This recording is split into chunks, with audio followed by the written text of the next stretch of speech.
of Peru, Esmeraldas in Ecuador, and Buenaventura in Colombia for the ports such as Puerto Escondido in Mexico before they are check 1 2 1 2 1 2 check 1 2 perfect. According to the United Nations World Panda Drug panda Report panda 2025, panda. while only just about 10% go across the Caribbean Sea for a very long time now, the DEA has made Panda.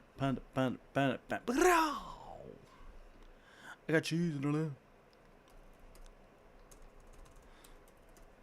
Legacies. Then. Legacies. Then. What the fuck? Come on, baby girl. Get me in the game, baby. Come on now. Don't deny, baby. Don't deny me, baby. Guerrero's gang, Tren de Aragua, is accused of taking advantage of the migration out of Venezuela to build its network in the United States and elsewhere across Latin America. Come on, baby girl. Trafficking opportunities through this migration. However, it is more than likely that the actual network does not exist, but that former Tren de Aragua members have consolidated themselves as nodes for criminal activity in different places. Guerrero is wanted in Venezuela and has a migration alert from Chile, where he is believed to have taken refuge amongst 500,000 Venezuelans living in the southern Cone country. The United States government has targeted Tren de Aragua and Guerrero, offering a $12 million bounty in reward for his arrest, but Guerrero is nowhere to be found. Okay? So how does the United States government go from a legitimate concern for the entry of drugs in the country to sending 7 U.S. warships and 1 nuclear-powered submarine to encircle Venezuela for an enhanced counter-narcotics operation? It is basically building a mountain out of a molehill by packaging up real existing criminal networks of drug trafficking as a just cause to encircle a foreign adversary with juicy, delicious oil, with natural resources that we would like to extract with foreign corporations. Okay?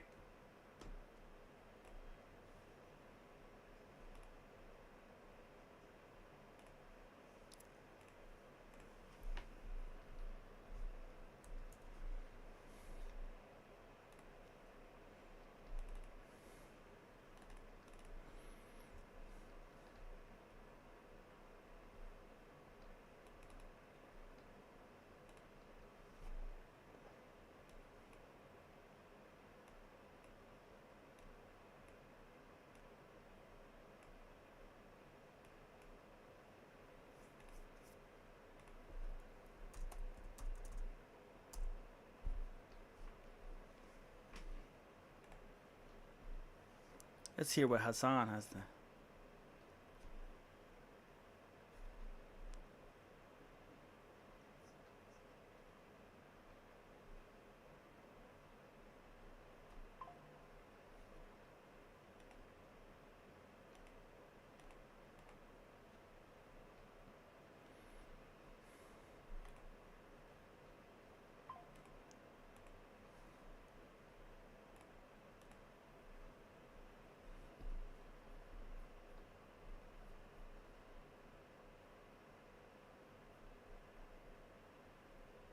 Check 1 2.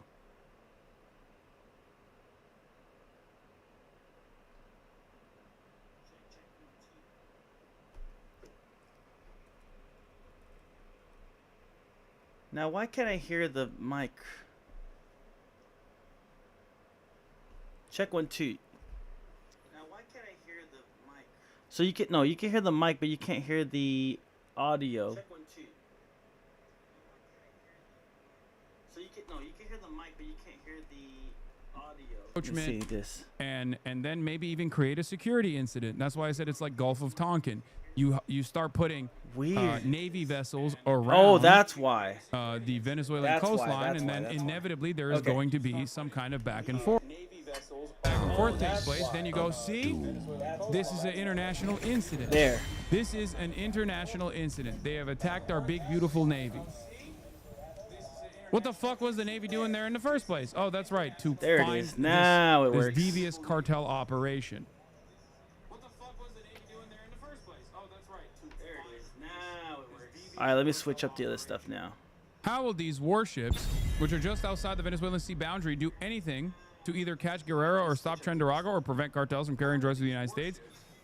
Guerrero is most likely Guerrero is most likely not in Venezuela. His gang operates across Latin America and in the United States, and most of the drugs are carted through the Pacific Ocean and not the Caribbean Sea. So what are these warships doing off Venezuela's coastline, even though the U.S. says that they are on an anti-cartel mission?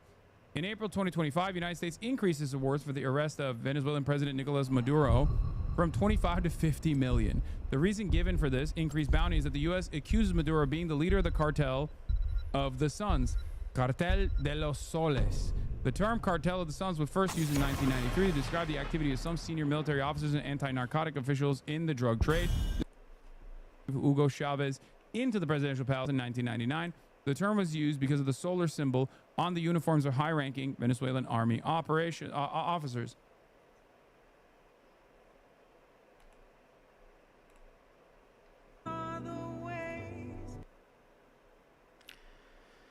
Okay, there was no actual cartel.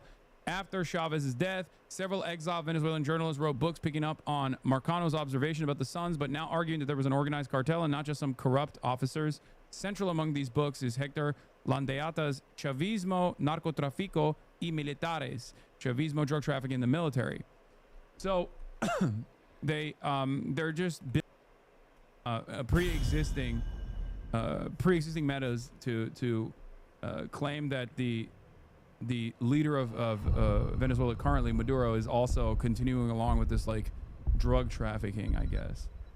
But ultimately, there is no evidence whatsoever that has been presented shit, Randy, you're is here? a major hub for Randy Andro? And What this the is fuck? coming from the DEA's own assessment. Yo. And coming from international What's going on, international boys? organizations that Yo, Randy, what the fuck is going on, fammy? I'm just setting up still, but I'm about to play a game right now. Just chilling right now, waiting for the data. Honestly, it's so hot. I was gonna go running, but it's so hot right now. I gotta wait till it chills the fuck out for a second.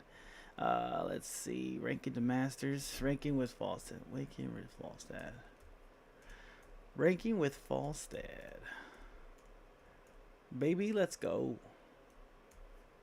But yeah, that's what's been happening, man. How was your weekend, brother? How is you and Raul doing right now? What you guys up to? Let's see. Boom, boom, boom. Perfect. I'm gonna pop this chat out just so I can see you guys talking shit. Boy Pritzker, JB Pritzker, speaks as Trump says he's sending troops to Chicago. Okay, he's speaking like a demon. Hold on.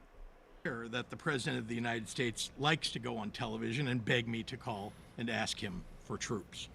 I find this extraordinarily strange, as Chicago does not want troops on our streets.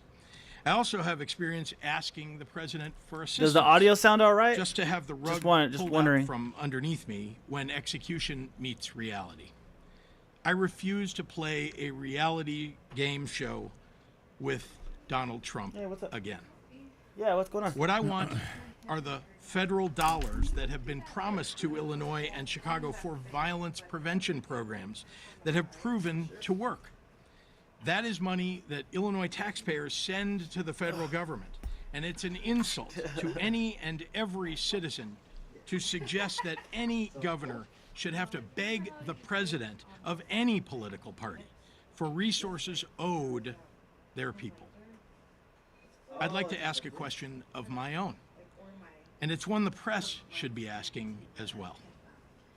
When did we become a country where it's okay for the U.S. president to insist on national television that a state should call him to beg for anything, especially something we don't want? Have we truly lost all sense of sanity in this nation, that we treat this as normal? As I have done since becoming governor, I've been reflecting on my responsibilities to the people of Illinois. And one of those duties is to share with the what we know. In the coming days, we expect to see what has played out in Los Angeles and Washington, D.C. to happen here in Chicago. First, Donald Trump is positioning armed federal agents and staging military vehicles on federal property, such as the Great Lakes Naval Base. It is likely those agents will be with ICE, Customs and Border Patrol, the Department of Homeland Security, and other similarly situated federal agencies. Many of these individuals are being relocated from Los Angeles for deployment in Chicago. We believe that staging that has already begun started yesterday and continues into today. Second, unidentifiable agents in unmarked vehicles with masks are planning to raid Latino communities and say they're targeting violent criminals. As we saw in Los Angeles, a very, Guyanese. This is over the conflict of the Stabrite oil block that has been awarded the Exxon. Venezuela is trying to claim a large portion. This is the U.S. Instead, we're defending likely to Exxon's see interest. That videos does of them make sense. hauling away mothers and fathers, And travel. it's shitty because, like, it's shitty because like Venezuela has no right to the Guyanese national resources either. Guyana's national resources either. So like when he tried to do that shit, when Maduro tried to pull that shit, a lot of people were understandably frustrated by it as well. Like other Latin American All right, let's get back Set. to Rick. at that move as well. Stephen Miller chose the month of September to come to Chicago Let's play. because of celebrations around Mexican Independence Day that happen here. Let's do it. It breaks my heart to report that we have been told ICE will try and disrupt community picnics and peaceful parades. Damn, Let's ICE be is clear, getting the gangster. terror and cruelty is the point, not the safety of anyone living here. Third, as lawful citizens exercise their First Amendment rights, Trump and his team will be looking for any excuse to put active duty military on our streets, supposedly to protect ICE. We have reason to believe that the Trump administration has already begun staging the Texas National Guard for deployment in Illinois. I want to be very clear on this, and I want to speak directly to the press right now. We know before anything has happened here that the Trump plan is to use any excuse to deploy Woo! As Didn't far expect as like that. extraction contracts goes, like you say, U.S. resumes imports of Venezuelan oil under new license to Chevron. That doesn't mean that they don't benefit from further encroachment or further destabilization. Because remember, if you look at Iran, right, the Iranian initiative by Mossadegh was not to like completely fucking take over their own oil refineries and control every aspect of the oil refinement process. It was simply to recalculate how much the British were fucking them. And even that was a bridge too far for Western interests. So like, these guys don't even want like a 50-50 split when they deserve even a smaller percentage than a 50-50 split. So as far as like Venezuelan oil entering the international market through American agencies, that's still not good enough for our profit seekers. of ICE in Los Angeles, and Let's he's been go, sent let's go. here to do the very same thing. Go look at his social media. He terrorizes innocent people and then posts on TikTok edits of himself. Apparently, this is a Trump administration norm, because the last time we saw staged major ICE raids in Chicago, they sent Dr. Phil here to embed with the agents so he could get views and likes for his social media. Asmongold. When Bovino pulled these stunts in LA, people got hurt. 2 innocent people died trying to flee his masked agents. We still have ICE work to opened do. fire on a vehicle without dangerous provocation. That's They true. detained a disabled 15-year-old, drew their guns on him. They have ripped mothers away from their babies and handcuffed 10-year-olds. In Washington, they pulled over firefighters headed to fight an actual wildfire and detained 2 of the firefighters on duty in that effort. And they want to bring all of that to Chicago. During one of Bovino's raids, U.S. Customs and Border Patrol's own data indicated that their officers had no prior knowledge of criminal or immigration history for 77 of the 78 people arrested. Good shit. Again, this is not about crime. More and more reports around these raids include people who were Not that this isn't to say that I think JB Pritzker is like the best politician in the country. He is a billionaire after all, and he has his own weaknesses. But I will say he is far better, in my opinion, than fucking Gavin Newsom. Okay? immigration bill. I don't know. Maybe it's because I live under the. Maybe this is like a West Bank versus Gaza opinion on Hamas leadership, where like because I live in California under the oppressive thumb of gruesome Governor Gavin Newsom, I look fondly at JB Pritzker as the governor of Illinois. Maybe people in Illinois could tell me could tell me that he's actually worse, but I promise you, he is. Send his servants to He is better than Gavin Newsom. Trump Gavin is not Newsom has set a tearing very this low country bar to apart begin with, for but personal greed JB and Pritzker power. clears it. I have to deal with facts, and here they are. Crime is down in Chicago. Murders are down by almost 50% in the last 4 years. Shootings are down 57%. Robberies down 34%. Burglaries down 21%. Motor vehicle thefts down 26%. One violent crime is too many. And we have more work to do. But we have made important progress on safety that Trump is now jeopardizing. Just during the last week, I've been in neighborhoods across Chicago, from Bronzeville to South Shore to Chatham to Little Village. The president's absurd characterizations do not match what is happening on the ground. Yes, heroes. He has no idea what is going on. There is no emergency that warrants the deployment of troops. He is insulting the people of Chicago by calling our world a hellhole. And anyone who takes his word at face value is insulting Chicago. Double too. kill. Crime is a reality that we all take seriously, me especially.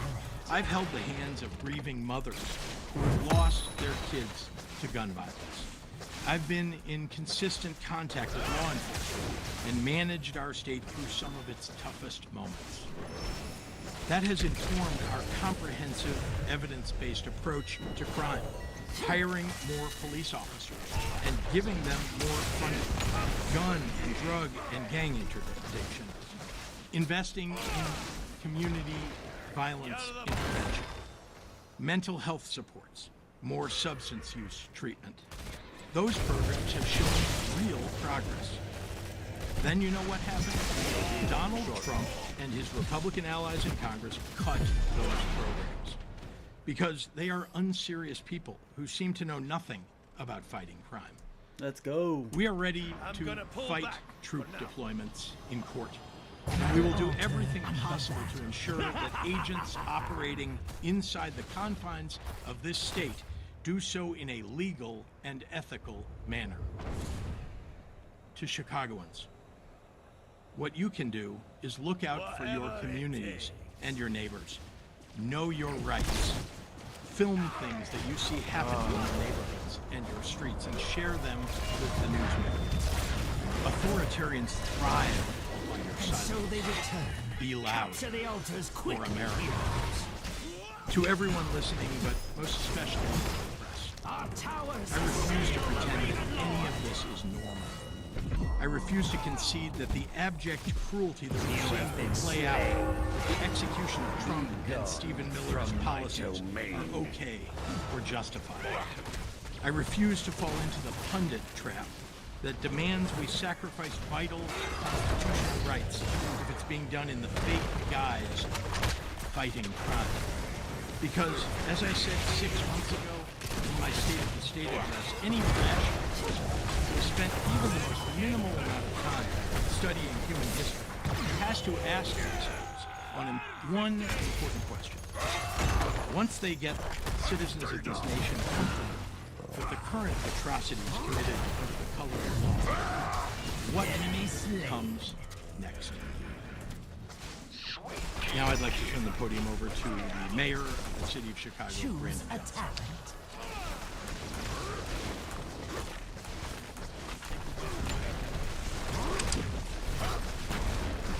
Damn, they were like, we don't give a fuck about Brandon Johnson.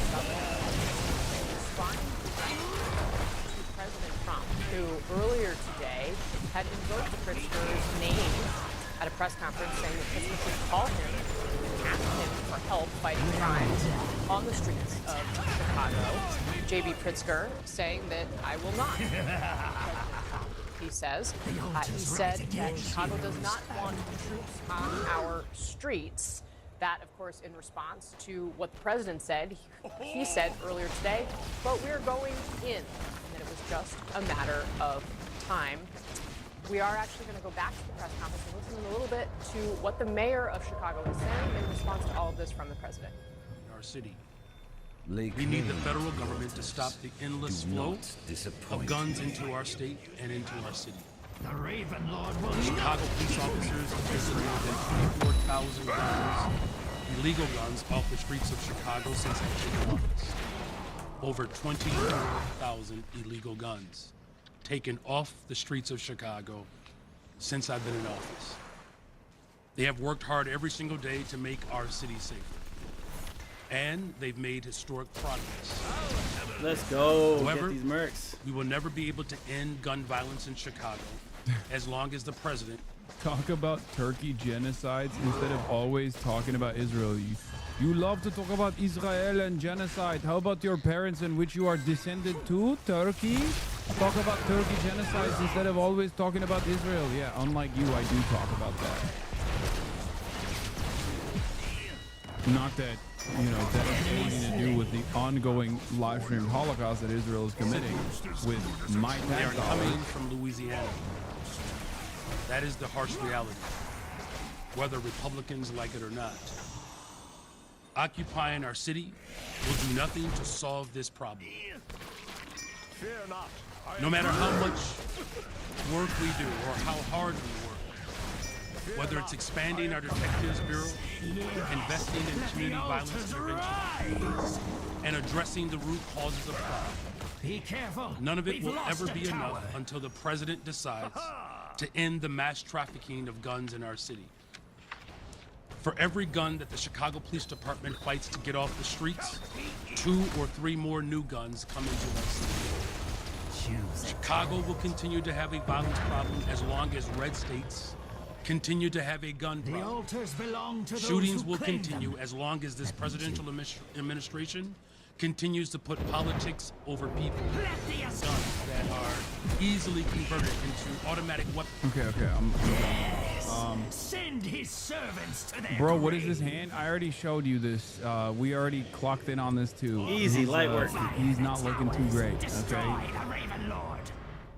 Let the Yeah, assault he still has begin. that. He still has that fucking bruising, and it's clear that it's like not just a handshake bruise, right? Fire the towers. Destroy the Raven Lord. That's it's just.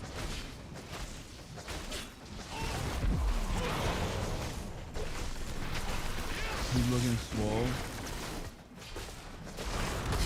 Best liquid snake's hand, bro. Yeah. His other hand looks red and bloated. Yeah, I mean that's just how his ugly ass hands look in general, I think. But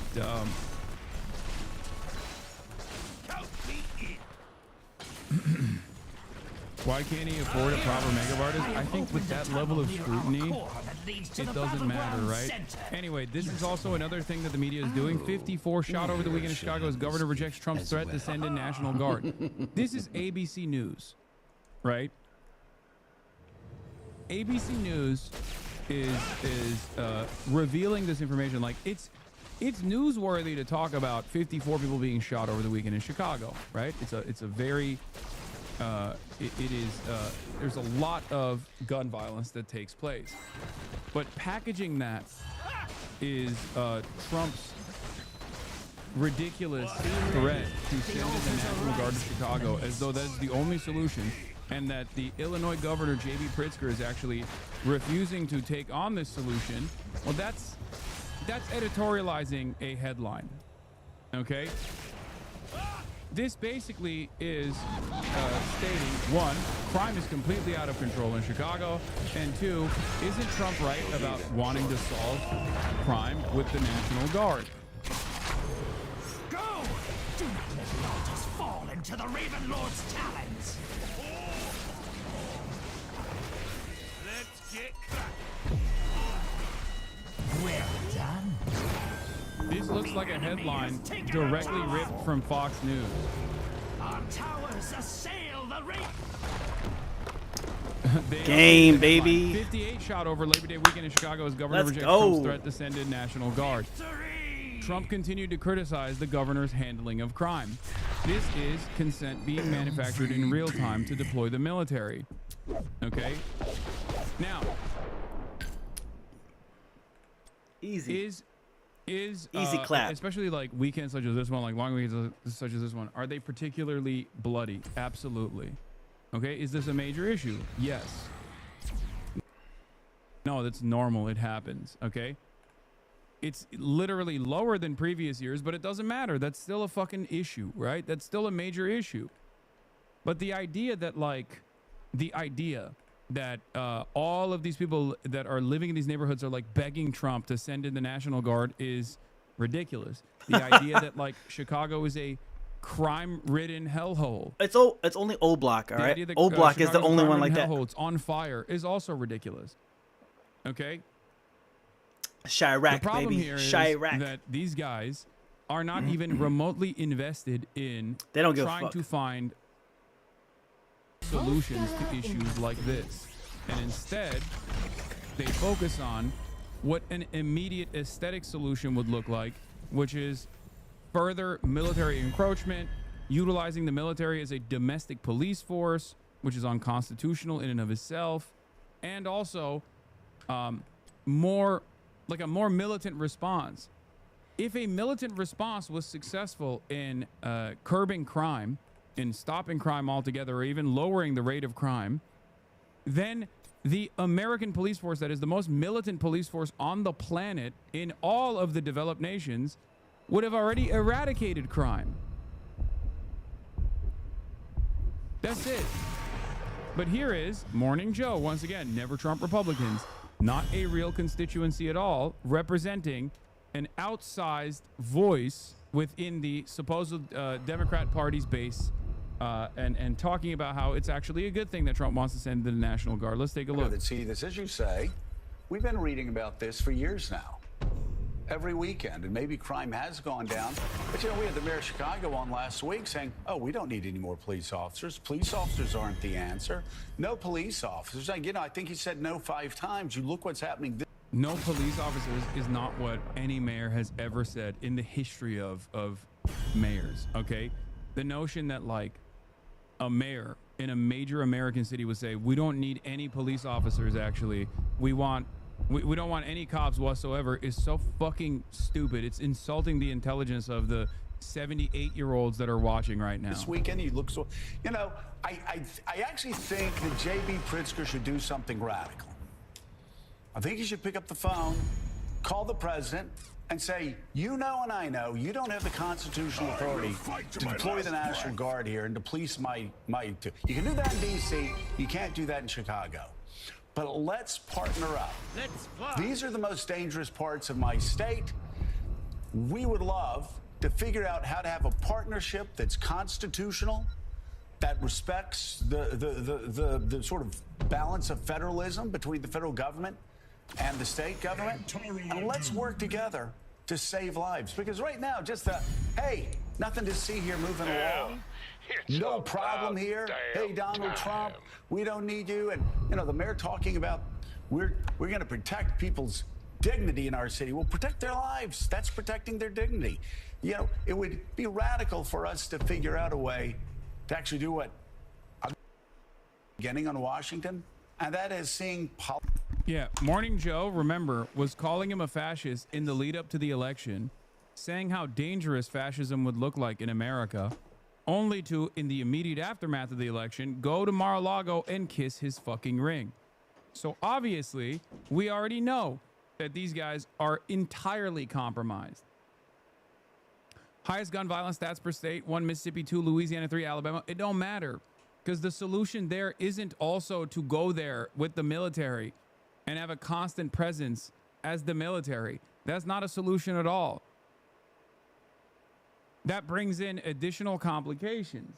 These guys are not tasked with domestic policing. Okay? They're not. They don't have the proper tools. Like, our current existing police force is barely competent, and I would say incredibly violent and incredibly incompetent when it comes to domestic law enforcement. Now you got a bunch of National Guards people who don't have any training whatsoever, just walking around with lethal weapons, automatic machine guns on the fucking streets of major American metropolitan areas. Like, it just is crazy.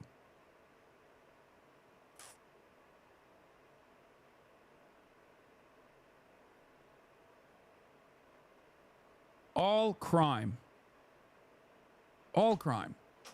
for the most part, is born out of material conditions, born out of poverty, poverty being in proximity to wealth. That's how crime happens. And the solution to that is to cut down on the poverty, to improve people's material conditions. W for crime in the chat. I mean, obviously, with That's like wild. more militant enforcement, you can put a dent in the crime rate, right? But that's not a consistent way to deal with the issue. And it's not a real holistic way of dealing with the issue at all.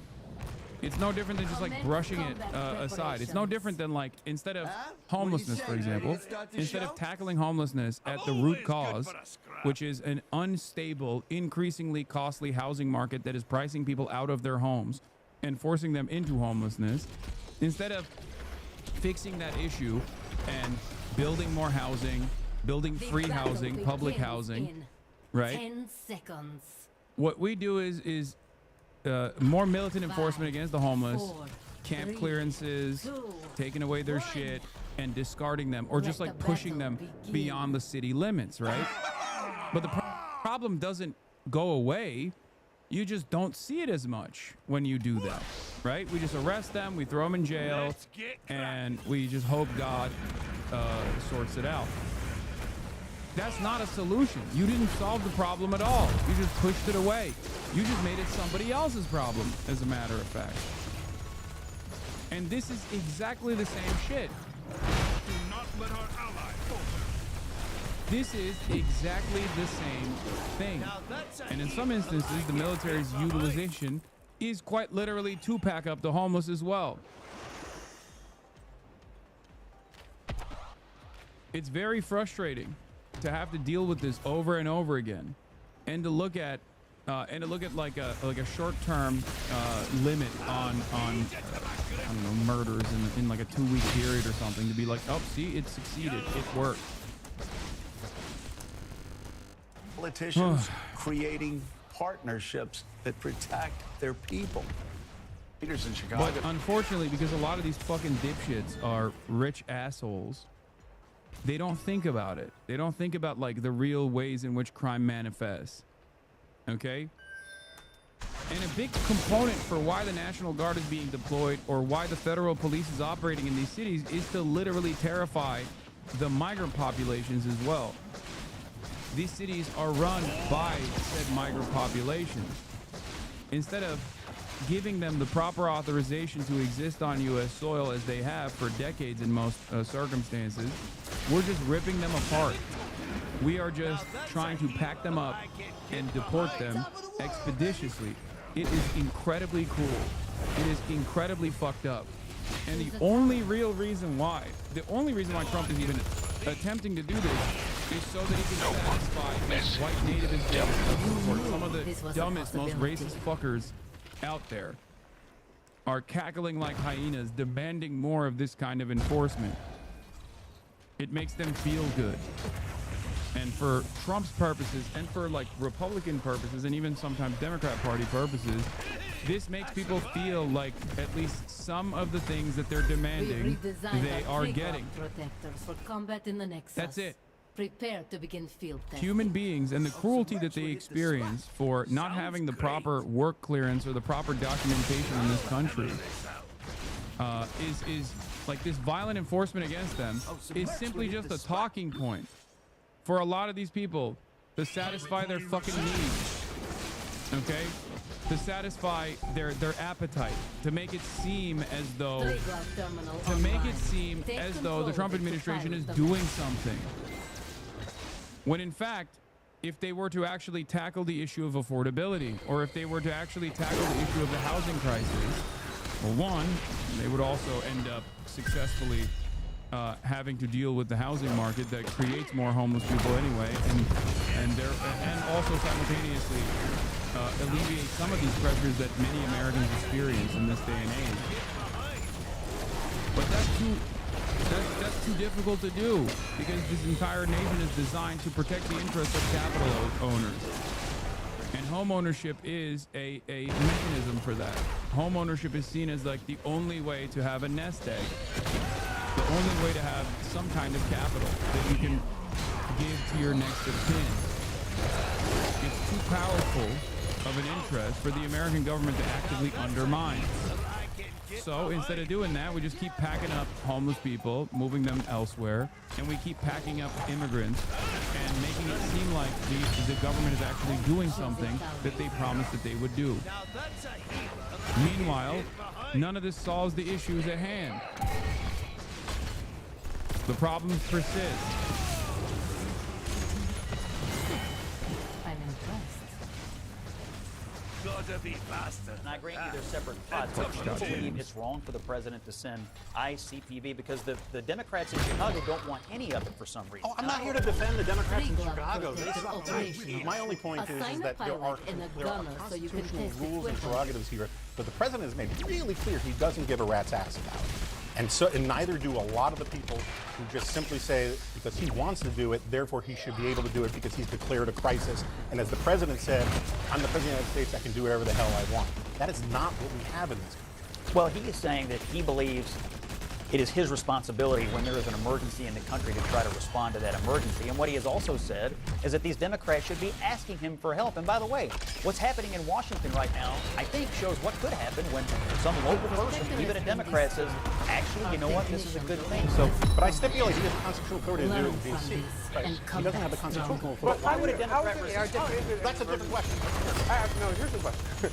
How is it an emergency to have people who are showing up for legal hearings to adjudicate their status and about their citizenship and their ability to stay here, and they are being grabbed out of hallways and taken to rooms where people don't know what's happening? How is that an emergency? Well, it is an emergency that we have millions upon millions upon millions of illegal immigrants in this country that were let into the country through open borders, and now we have to try to get them out. It is, I mean, our view is it's absolutely an emergency. I don't know. I have a friend who has on her wall her great-grandfather's emancipation papers from the 1850s. And he had to carry those papers around. Oh, shit. At any point, he could be picked up because of the color of his skin. You're comparing slaves to illegal immigrants? I am saying, you watch some of the video of people being taken down on the streets of Washington, D.C. and carted off. It looks an awful lot like this is just happening from people because of what they look like.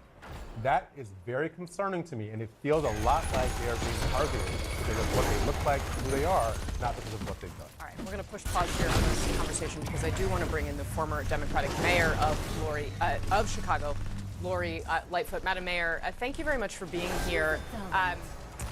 This obviously, we've been talking about the constitutionality of what's going on, Chicago being different than Washington, D.C. I want to ask you about what the president says is a major problem for people who live in the city of Chicago. He has said to them, hey, you don't have to live like this. I know crime was a significant issue when you ran the city.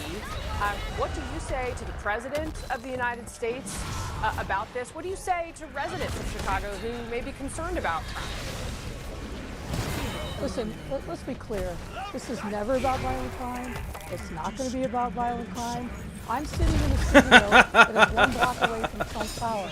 They're charging $800 a night for a room. They couldn't be as bold and audacious to charge that kind of amount if this was a hellscape, if this was a killing field. So it's not about violent crime. This is about two things. It's about power and it's about money. He wants to exercise his power. He wants to scare the heck out of immigrant communities, and he wants to use the pretext of the National Guard or the military coming in to Chicago to boost up the ICE numbers. But one thing I want to be clear about, we got a ruling today in San Francisco from a federal judge that said the pretense of sending in the troops into LA was just that. And we had lawyers defending that administration that clearly put on perjured testimony about the farce and the factual basis for doing it. If he comes to Chicago, he's going to be in court. And he's going to be sued by the state, he's going to be sued by the city, and I believe that there were private interests that also sue him. This is not about violent crime, and I don't think we should pretend that this manufactured crisis and his attempt to provoke people in Chicago is legitimate exercise of power. It is not. Coming to Chicago... I already covered the Venezuelan drug situation, the carrier strikes against the drug cartels. Okay? Stop spamming it in the chat. If you really cared about violent crime, go after the gun manufacturers who are just mass producing these weapons and have no liability or accountability. Go after the gun stores that know that they're selling to straw purchasers that flood into our cities. Have common sense gun reform that we have been begging for decades. Those are the kinds of things that actually would make a meaningful difference in violent crime. He's not talking about any of those things. He will not do any of those things because this is not about violent crime. It's about something else. Before I let you go, Madam Mayor, I know we've obviously taken up quite a bit of your time as we watched that press conference together. You believe he has many other reasons, here for doing what he's doing. The crime rate in Chicago remains what it is. The crime rate here in Washington, D.C. Remains what it is. What is the answer to getting that crime? Why can't local officials get scared ass that bitch crime rate down? Do you need more cops on the streets? Listen, the crime rate has gone down. You heard the numbers. This is it. This is the reason why Americans are so excited at the prospect of like militant enforcement. Okay, that's it. Because a lot of liberals in positions of power also do believe that like the only way to eradicate crime is by promoting a more militant solution. Okay.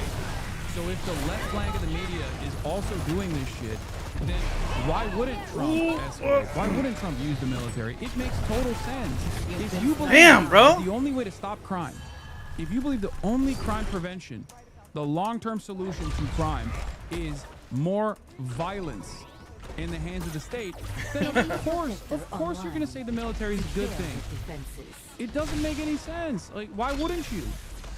And what's interesting about it is that, like, while they are creating the permission structure for these kinds of actions, they're also simultaneously trying to criticize it from some fucking shaky constitutional basis. Nobody gives a fuck about the Constitution anymore, okay? Trump gets to do whatever the fuck he wants. He already said it. I'm the president. If I want it, it's gonna happen. And there is nothing you can say about it.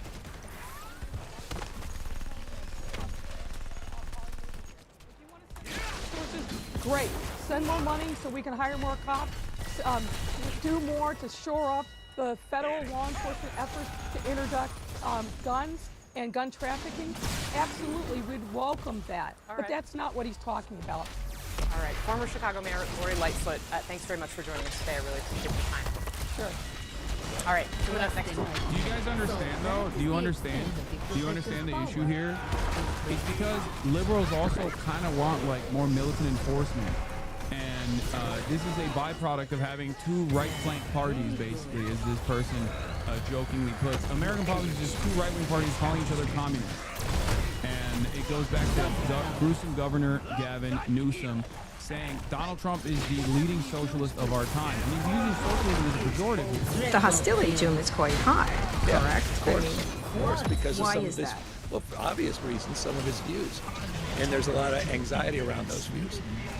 And they could be on issues related to domestic policy as it relates to, socializing, grocery stores, et cetera. It could be on national policy. Trump Intel, the comparison that's made. Yeah, no, I correct. We need. Like, how are you gonna sit here and criticize one of the only, like, remotely decent things that Donald Trump has done?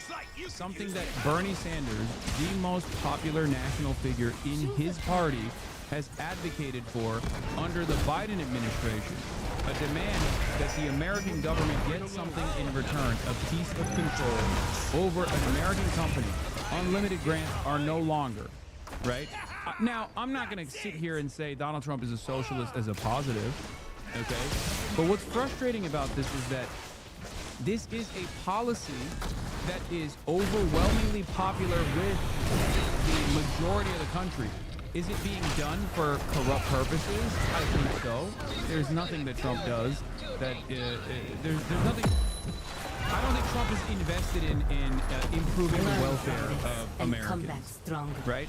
And he's basically the New York Times Daily called it like a big, the way that like the mafia will enforce more and more out of the companies that are under its like protection racket, right?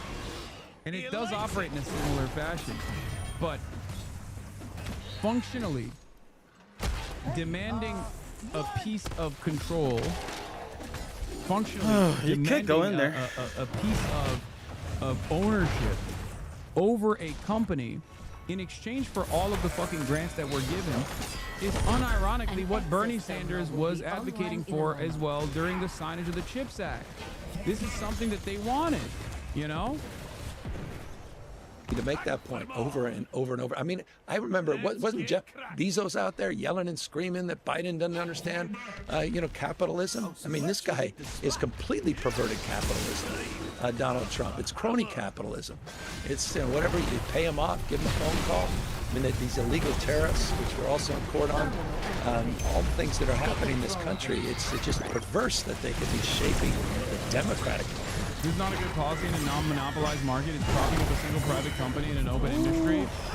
I mean, taking minority stakes in private companies operating in an open market just create corrupt incentives and props of failing companies. It's not socialization or even a sovereign wealth fund. It's an extreme version of private monopoly. Yeah, except I'm an advocate for nationalization of key sectors anyway, in which case I don't even mind if, like, you had a government-owned monopoly of sorts. So, if the reason why you think this is a terrifying prospect is because, like, it's ultimately going to turn in the direction of, like, full monopolization, then, you know, with the right tools in place and with the right initiatives, you can have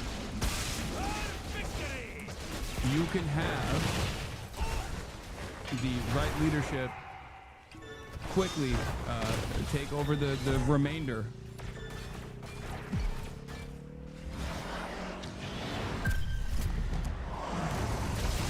The point is,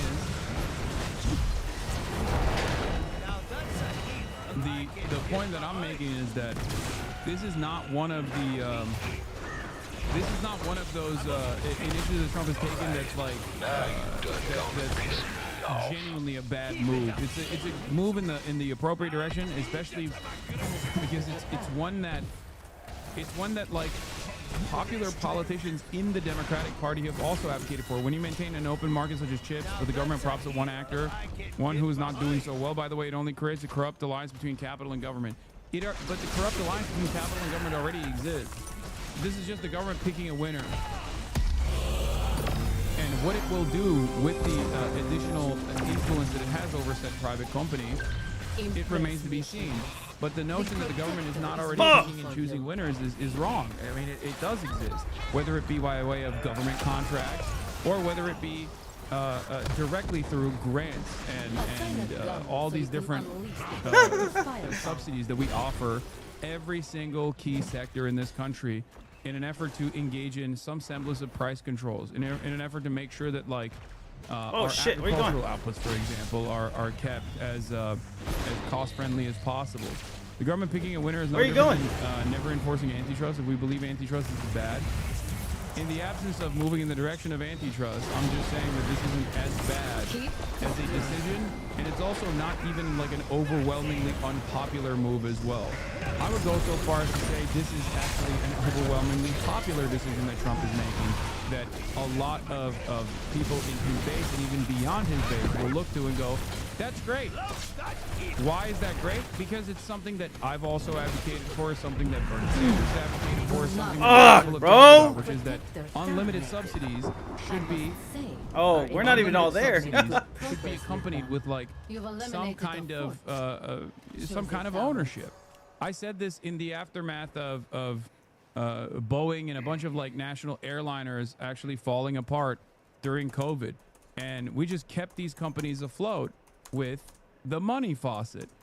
If we had gotten something in return for that money faucet during COVID, I think that would have been beneficial. Hey, get out of there! It also attaches the U.S. to a sinking ship. Intel sucks and has sucked for years. The U.S. taxpayers will be forced to bail out a declining company year over year.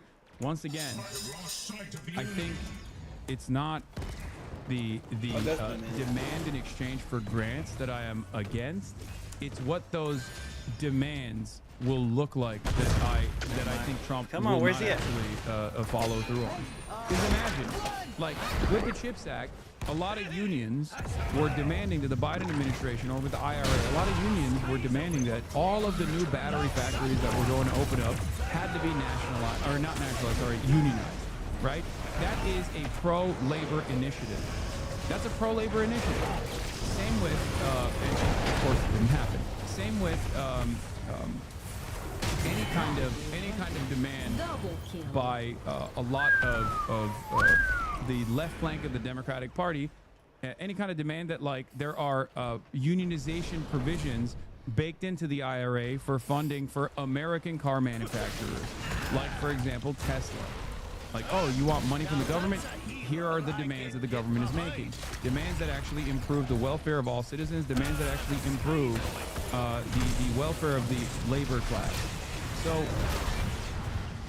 they didn't do any of those things. They should have. If you're going to give money to these mega corporations, you have to fucking make demands in return for said money. For far too long, these companies have actually taken unlimited funds in the exact same, not really so free market style that exists already in the United States of America, without any sort of noticeable blip that ends up helping the people that are playing a formative role in the productive process. A protector is almost in the production process. Access its terminal. It's when not I a bring bad it thing. online. The only problem here is that Donald Trump, of course, is not going to make such demands from Intel. And I suspect the real reason why he's doing this is because he's fearful of the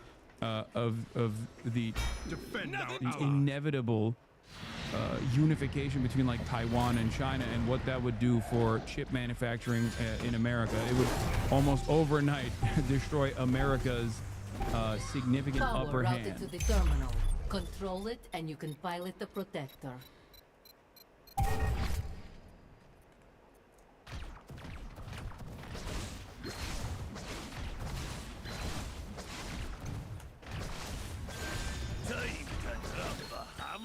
I'm simply stating that this isn't the absolute worst thing that the Trump administration has done, and could be used for a decent advantage down the line. I don't think that Donald Trump has any sort of positive ambition here with respect to like the acquisition of 10% of Intel. Yes, devil. But ultimately, I think Trump's real reason for doing this is a national security fear that he has, and that they want to basically boost chip manufacturing in the United States. Who knows if this will be successful? But regardless, making these sorts of demands is going to be a necessity, no matter who the fuck is in charge. Like, if you think a socialist leadership is not going to, let's say magically we have a socialist leadership, it's not going to happen. But like, if you think that they wouldn't also make these like threatening demands that go against the interests of capital owners overall, and that out of real fear that they have that like the government has awesome power and can wield it in their direction and just like shutter their operations if they choose to do so, they just play ball. In the same way that like Donald Trump is capable of bullying corporations. If you think that like a socialist leadership wouldn't do that, you're wrong. They would. All right, so I really, really want to talk about this. I think it's important and could possibly lead to something even more important in the future. So, maybe you've heard the news, but the United States government, through Trump's deft negotiating hand, has taken 10% ownership of Intel, the largest American chip company. And historically, this is pretty rare. This has only happened previously in times of emergency, like the 2008 financial crisis, where America got percentage stakes in some of the major banks they were bailing out that eventually would sell those stakes. But this is kind of an uncapped, no emergency situation.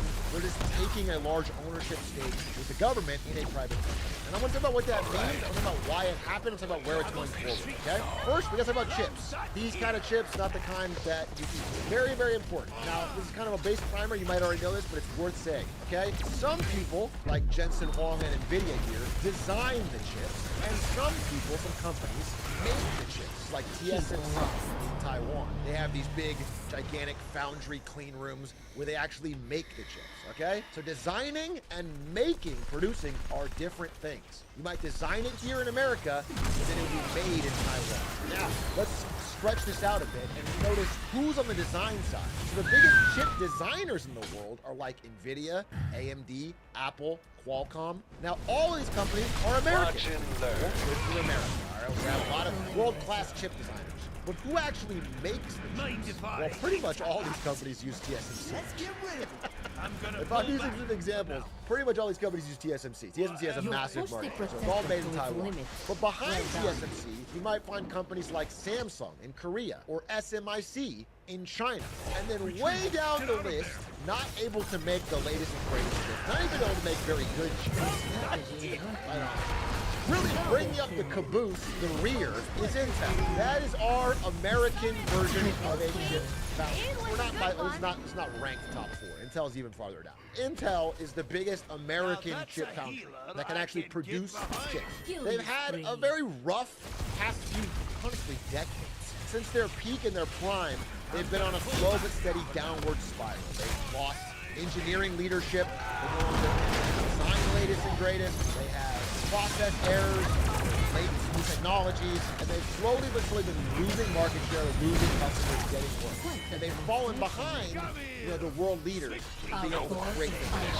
This is a problem because being able to make the chips is probably, in the world we're heading towards, even more important than being able to design them. The ownership of the production of the chips is very, very important. Like, for example, if TSMC were cut off to the rest of the world, it would cripple all of these companies. It's very important for national security reasons to have some ability to create your own chips within at least your sphere of influence. So both presidents of the recent last 10 years, Trump and Biden, have known this. It's not a one-sided Republican or Democrat thing. Both political parties in America have recognized this. This is Joe Biden stunned. Taiwan is just America, yes, but also no. In the sense that, like, it's while it is an island designed for American interests, it can very quickly no longer be as dominated by American interests, especially as like global instability and America's influence around the globe waning. That was crazy. I think a major issue Whooped his ass. These guys see, that's why I brought up the national security part of this puzzle. When you look at China's rise as that's a how you fucking superpower, do it. You realize that, like, maybe the situation is not so great. That would fucking do maybe it. The situation is not so Whooped his ass, bro. Crazy. Like, all of those factories could one day very quickly be factories that are under the protective banner of the People's Republic of China. Let's go. He's seeing the face of God as he looks upon these. When you say Intel got 108 billion in stock buyback since 2005, like, this is exactly the type of shit that should be made illegal, is my point. TMSC has fail-safes where if Taiwan is invaded by China, they destroy the equipment China would want. Yeah, except who's to say that this will happen at gunpoint? God damn. Gunpoint? That's not good. You know what I mean? I think that's another... Gotta have a gun. You know what I'm saying? Gotta protect That's another yourself. real thing that the American The American State Department is worried about. What the fuck? Oh, hell no. That's why the U.S. tariffing Taiwan and stuff like that is actually being done so that they forcibly switch production to U.S. soil.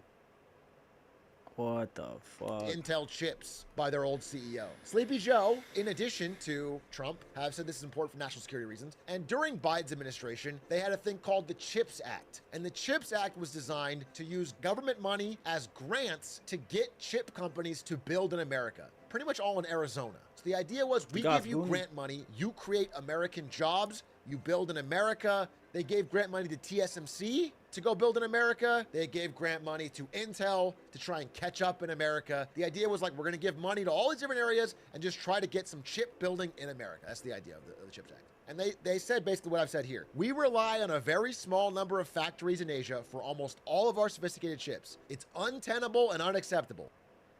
Security problem, it's a national security problem, and we're going to change that. Okay, that was the plan. Why did the chatter bring this up? I already said that this was the major issue here.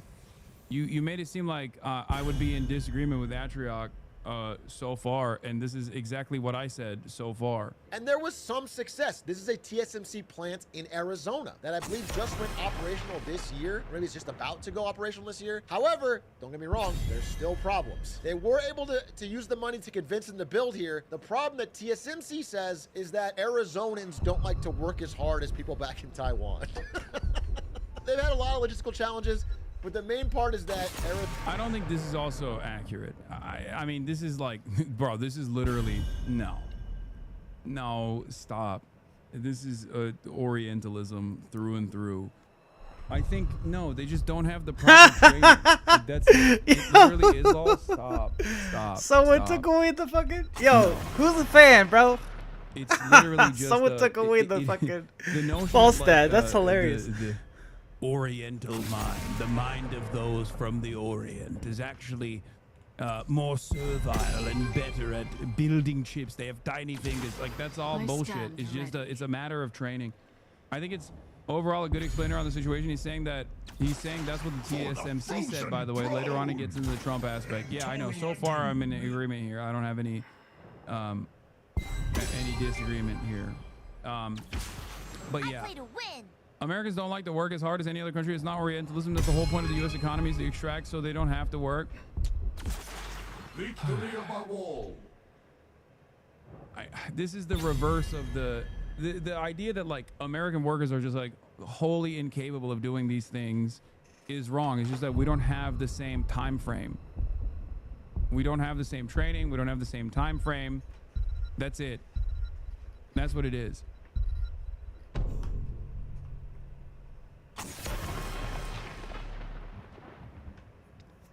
Let's go. Like, you don't have the same. Let's go, y'all. Precise manufacturing. Yo, we playing Butcher right now? Training necessary. Dang. These things are very delicate. I should, B-dubs. It's not true. Seriously, the truth is it's too expensive to train. This is what literally every company is doing. A lack of training makes us undesirable, not worth the money or labor costs. Yeah. No CC so far, just a noob. And I don't mind that. The other side of this is that it takes a long ass fucking time for them to get to the same productive output that you have in Taiwan, because they've been doing this for a very long time. I'm in. Okay? That's not bad. No human being is better at like one kind of labor than another. That's just bullshit. Okay? What are we doing? Fucking race realism right now? What are you wrong? Are you crazy? And it's not even a byproduct of like people's material conditions or something. It's just simply not enough time, not enough experience, because like ultimately these Butcher are has arrived, y'all. Precise machines that you need. This is precision manufacturing. Okay? This is something that Tim Cook has talked about with respect to utilizing Chinese factories as opposed to like bringing production all the way back to the United States of America. If it goes light especially bomb. at a time when like Chinese manufacturing is also costly. Right? Let's It's see no what longer, happens. Like as cost affordable as an alternative as it once used to be. But the reason why Tim Cook says we'll continue to do this in China as opposed to the United States is because the amount of training necessary until you get to a competent level in the American workforce takes time. Are you Okay? ready That's it. It takes time. It's too much time, and there is going to be a runway where there is too many points of failure in that process. Because when you train a new labor force to be able to do high precision manufacturing, when you train a new labor force to do high precision manufacturing, the first couple of years there's going to be a lot more failure than a labor force that has been doing this and has been trained for the past couple of decades at this point and have actually improved their productive output as time has gone, as you know, as there are new methods that are being implemented. It's that simple. It would require almost a decade to catch up. What the fuck? First blood. Zonans don't like to be on call 24 hours for this insanely detailed process. It's a little more complicated than that, but again, that is a little bit more as they can from Taiwan as they can from Arizona. But it is still moving forward. They're still building. They're still planning to be production facility for Apple's chips, not their latest and greatest, but some of Apple's mobile chips are going to be built in Arizona at TSMC Lab. So there's things happening. Now, while this is happening, while this CHIPS Act was happening, Trump was very against it. Trump said overall the CHIPS Act should be killed. All the money should be used to pay down debt. Take the money, pay down debt. Now listen, it's a complicated situation. You could make the argument that the CHIPS Act was possibly ineffective or could the money be used elsewhere. And maybe paying down the debt's a decent idea. Let's see if he sticks to that idea of paying down the debt once he gets into the office. Because, as we know, we are now in the Trump era, and Trump was right about everything. So, here we are, 2025, first year of Trump 2. This is the new Intel CEO. Lip-Bu Tan. I will say, people say this guy's going to be better. He's got an engineering background. He might be a better CEO than the last one. However, I've heard this before. They've gone through like 4 CEOs and Tim Cook said that the output of engineers in the U.S. is annually like a college auditorium or something, and that China is like several football fields packed. Yeah, there's that too. In late 2024. Like, this shit doesn't happen overnight. You can't just like fucking whip people up and get them to all of a sudden, to get them to almost magically overnight become precise, like highly skilled, precise manufacturers of these kinds of shit. 5 years or something. The last guy was also from an engineering background. They said the same thing. He's going to turn it around. He's the new engineer that's going to come in and fix Intel. Intel's in a really bad spot. There's a deeper rot in this company that's popping out.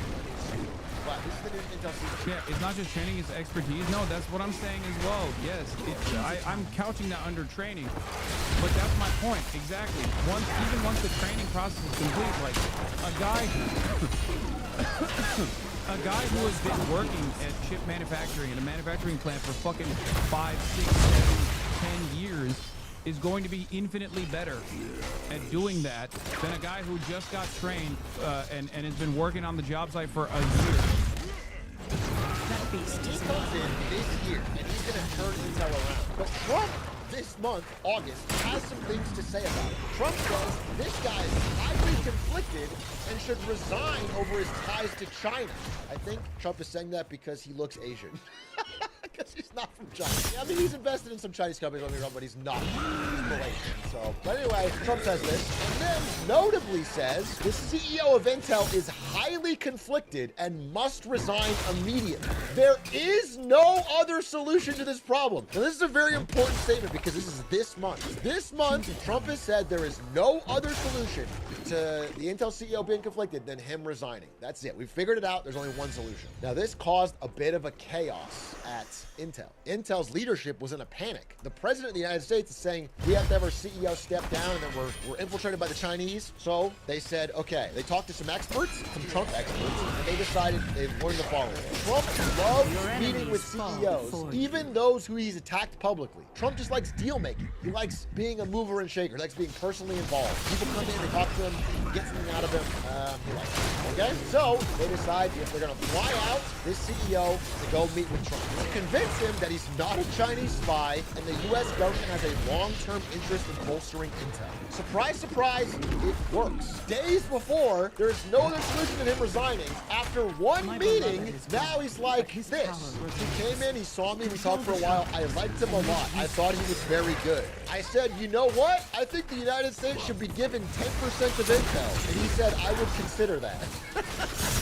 So a massive pivot. From a few days ago, you're like, he's got to get out. And so now you meet him once. Oh, you know what? I love Intel and you, and I want 10%. Between this calling him to resign and this meeting, there was one middle part where Trump said, hey, what if we got TSMC to buy 49% of Intel? Because TSMC is good and Intel is bad. Good job. So we'll just sell 49% Good job, actually, to buy 49% of Intel, and they'll make Intel good. Now, the problem with this, I mean, there's a couple. One of the main ones is that TSMC had zero interest in doing this. They don't want to do it, and you can't have the American president just tell them who to buy or who to invest in, because they don't want Intel. So then Trump was threatening to put higher tariffs on Taiwan as a whole unless TSMC, a private company, bought Intel. It was just getting messy. So thankfully, the Intel CEO charmed him in this meeting and went with this 10% plan. So then Trump tweeted this: it's my great honor to report the United States of America now fully owns and controls 10% of Intel. And I'll get into it. I'll get into the whole socialism, capitalism, whatever. People have got so many things tied into that. I'll just explain why I think this might be a bad idea, okay? A great American company that has an even more incredible future. I negotiated this deal with Lip Bhutan, the highly respected, by the way, this is weeks after saying he was a Chinese spy that needs to step down. He's actually the highly respected chief executive officer of the company. The United States paid nothing for these shares. Now, I highlighted this part in red, and we're going to skip ahead real quick. This part's highlighted in red because it's called a lie. The United States bought these shares. It is unclear why Trump said the United States did not pay anything for this stake. The government bought 433 million shares at $20.47 each. They spent $9 billion, taxpayer money. We took the money and we bought it. They certainly didn't give it to us. It's a public company. They can't even without printing money. We bought it. I just want that to be clear. I mean, you could say that's the money they used. I do want to, give the full picture. So there was $9 billion, this amount of money, that was left over from Biden's CHIPS Act. And the reason it was left over is because Biden's CHIPS Act had certain milestones that Intel had to reach to unlock the money. Intel did not reach the milestone. Intel was slow and shitty. So there's money left over, $9 billion in the CHIPS Act that wasn't distributed. So Trump said, I'll use that money because it's basically free. It's kind of girl math. Because you could use it, right, to pay down debt. Like he said, kill the law and use the excess funds to pay down debt. You could use leftover money if you wanted to do that. But instead, you're like, now it's already allocated. We'll just use it to buy 10% of Intel. The shares are now valued at approximately $11 billion. This is a great deal for America and also a great deal for Intel. Building leading-edge semiconductors and chips. Yeah, I mean, so low Intel didn't earn the money, so we gave it to them anyway. I mean, it doesn't matter. Like the earning the money shit is also bullshit. We've never we offer grants and subsidies all the fucking time to companies for a million different reasons.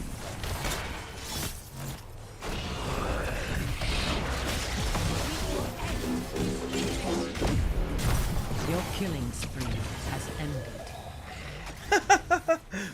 I'm not making an assessment about Intel's stock performance or Intel as a company. I'm not saying that at all.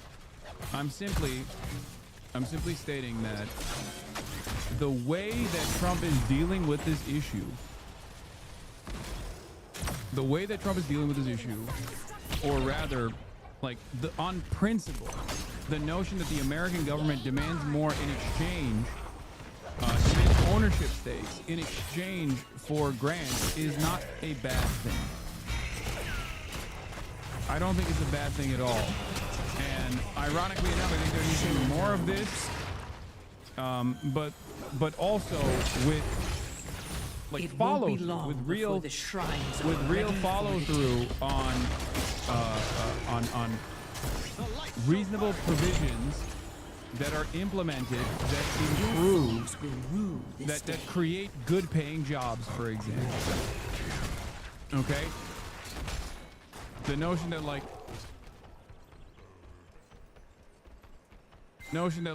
yeah, you're gonna get training, you're gonna have you're going to subsidize people's housing, like adding that into the contract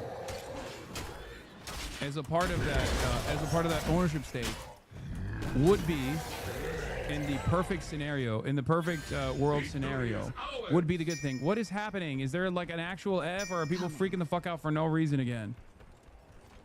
I can't tell when there's like only a couple people that just like immediately spam Fs. When there's like a baby blip on the fucking like a hiccup on the stream.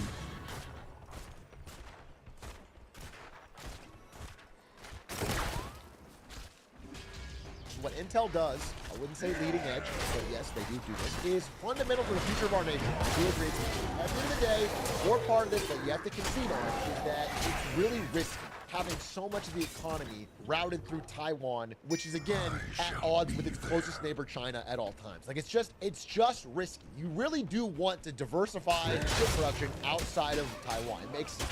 All right, I will give that. I don't know about this strategy, but I will give that. Now, criticism of this deal came in pretty quickly, and it came in all over the political spectrum. Republicans, I will say, a lot of them don't say anything. They'll never bring it in. But many of them who had previously criticized Obama, for example, for taking stakes in banking companies after 2008, also criticized Rand Palmer and criticized this. Gavin Newsom said all hail Chairman Trump with his glorious 10% purchase of Intel. The Socialist Republic of America enters a bold new era of government-run business. It just is a departure from normal ways of doing business. And I will say this, someone I do deeply respect had a positive statement on this, and I want to give the upside. I respect Bernie Sanders quite a bit, and he actually, I would say it wasn't like overwhelming support, but he supported this. He favored the Trump plan to take stake in intelligent. And he said this, if microchip companies make a profit from the generous grants they receive from the federal government. This was literally Bernie's provision. He wanted this to happen with the CHIPS Act and the IRA as well. Incinerate all who oppose Okay. this realm's rebirth. Now, it's almost like the tariffs, right? Because on principle, I'm not opposed to trade protectionism. Okay? I'm not opposed to trade protectionism at all. The issue is you have to have a robust manufacturing base that is competitive with the international market to protect. You have to have some trade to protect if you want to do trade protectionism. So Trump's execution on the international tariffs, using tariffs as a tool to wield to, I don't know, demand that European countries put a higher percentage of their GDP into like purchasing American weapons under NATO security contracts or all this other shit. Like, it's been idiotic. It's been fucking stupid. Especially when there's a clear-cut absence of trade to protect in the United States of America. Without building out a manufacturing base, you can't just like start demanding. You can't just like start demanding that like people buy our shit, for example.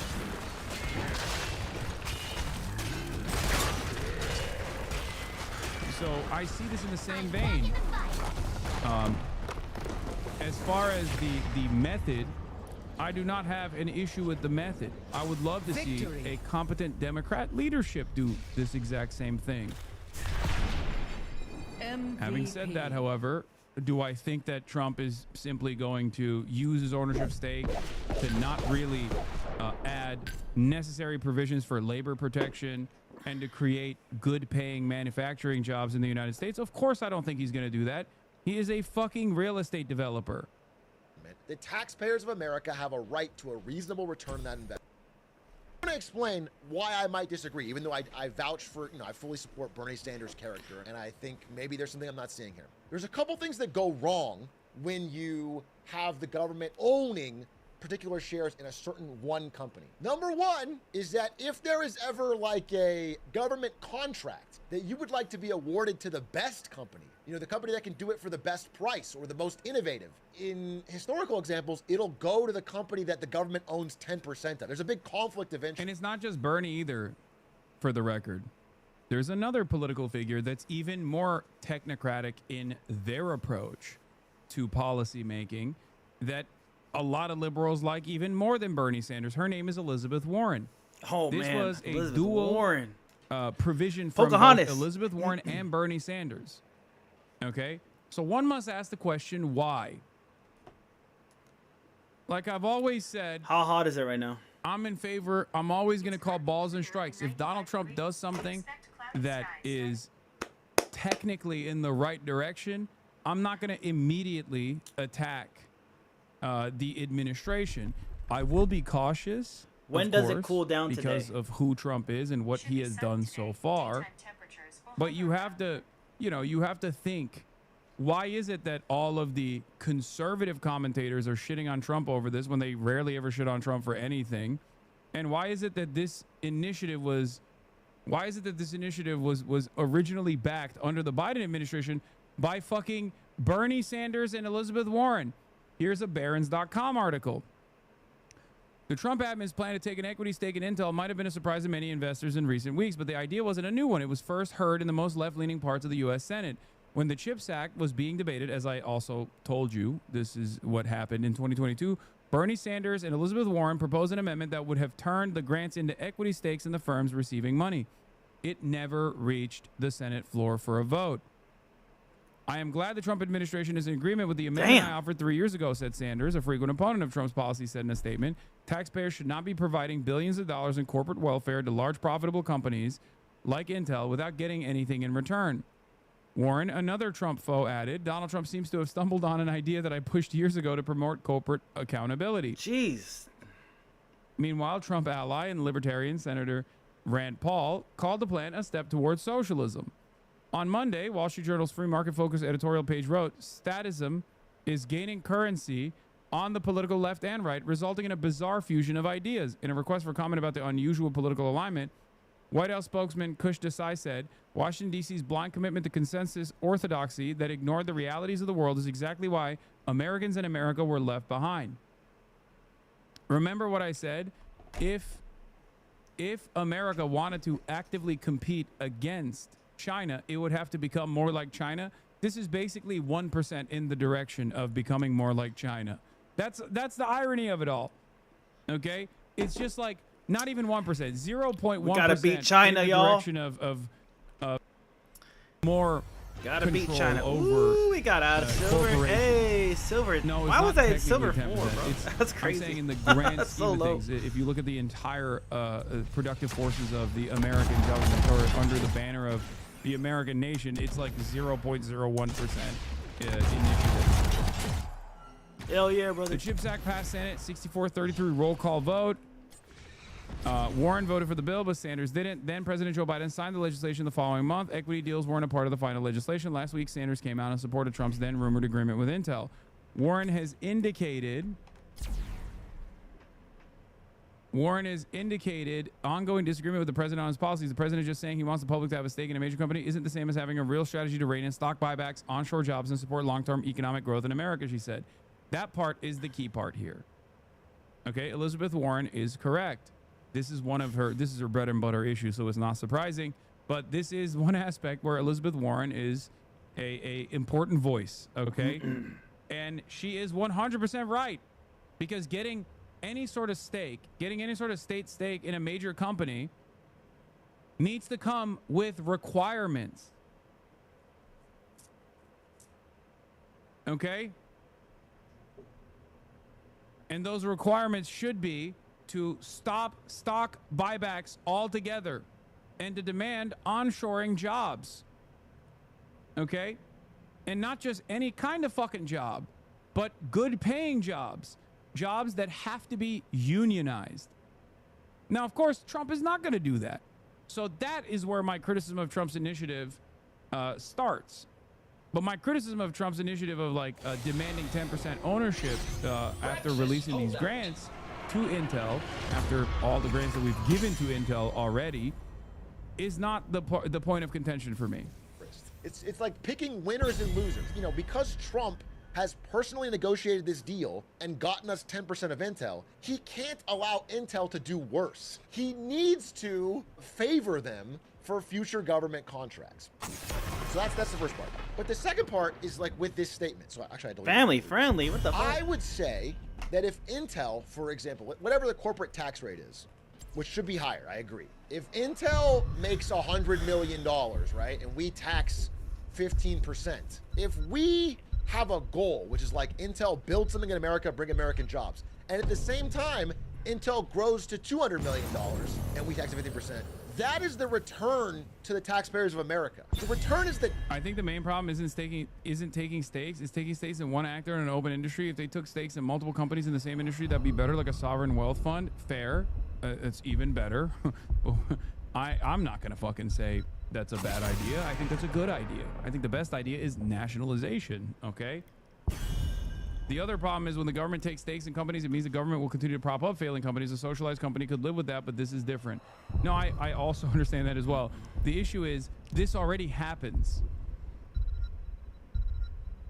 This already happens, but with a more hands-off approach. So that is the problem. Because like we already pick and choose winners all the fucking time. We already prop up failing companies all the fucking time. And the only issue is the only difference is we never demand anything in return. Cold-blooded. They take all the money and they, in many circumstances, just immediately engage in stock buybacks, which once again used to be considered market manipulation. It still is, by the way, but it used to be considered that and was illegal before the Reagan era. For the Nexus. So that's what's frustrating about this. The failure story of the 21st century in economics is the government propping up assets and companies that should fail as a result of incompetence. I think we have a fundamental disagreement here. The fundamental disagreement that you and I have is that there is such a thing as a free market in the United States of America that actually thrives on competition and competitive governments in the same competitive corporations in the same sector that's making innovation thrive. I don't agree with that. I don't think that's real. I think we already do that with our subsidy structure, but we just do it at the behest of profit. Profit that obviously accumulates in the hands of very few people. And a competent government would take the initiative here Do your worst. and would utilize this to genuinely improve the labor force and would create good paying jobs, and it would be simply demanding more for the unlimited money faucet that we give companies anyway. I must feed. That's how I feel. Taxes.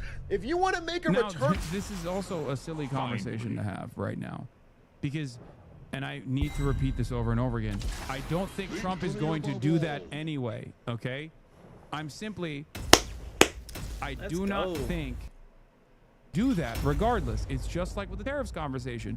I am not immediately opposed to trade okay?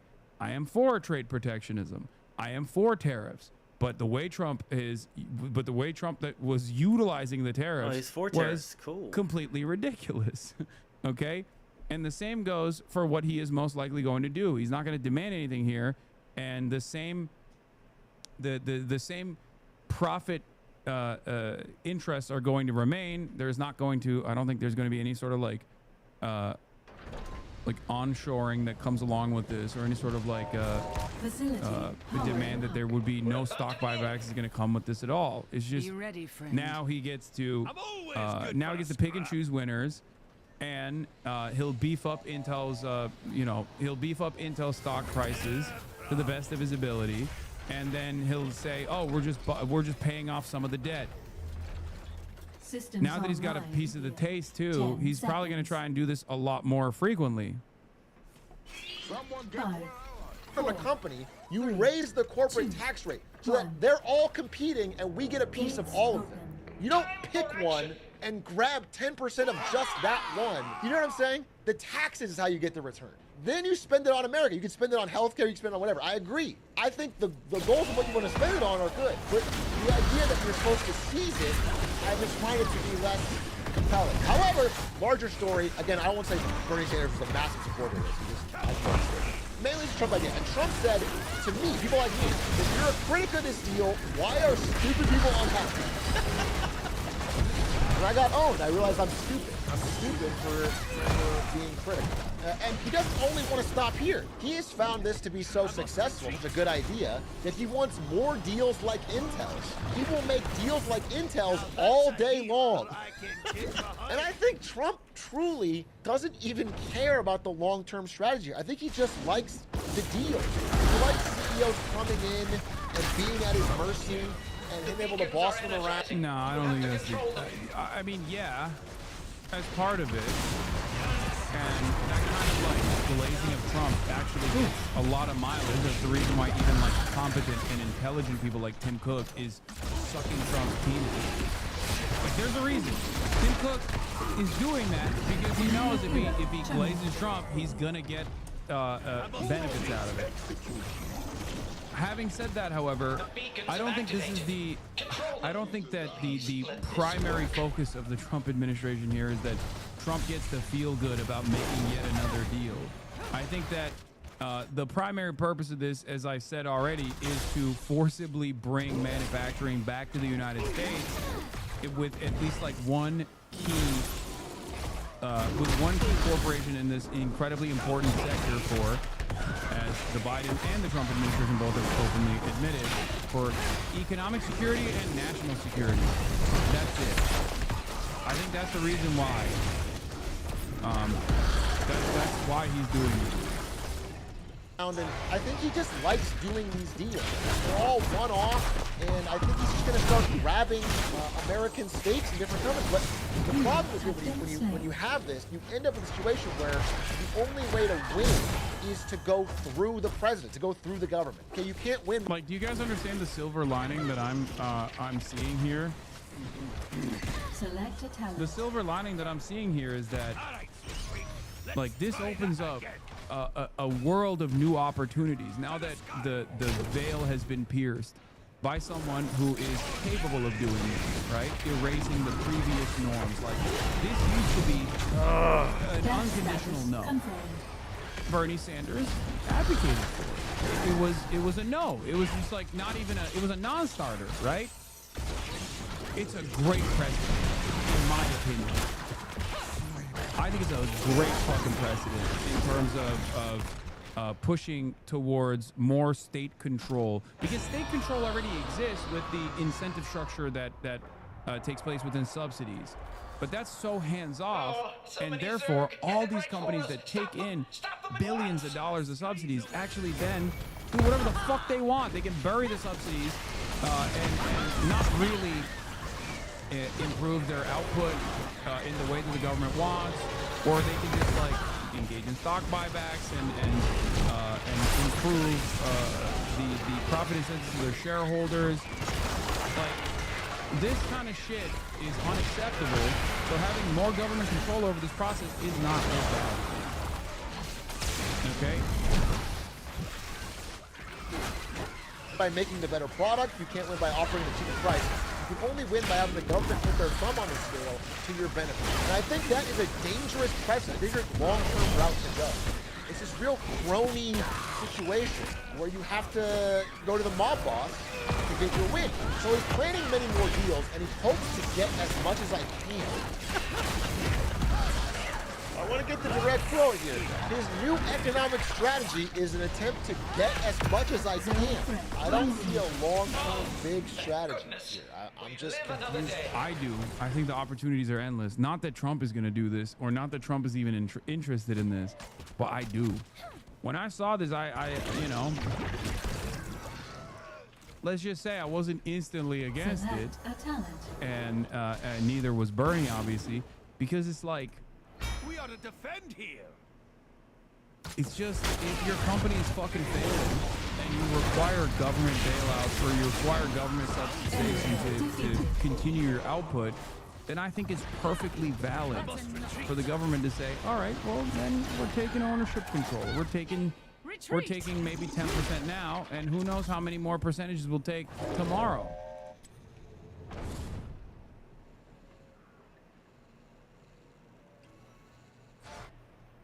I think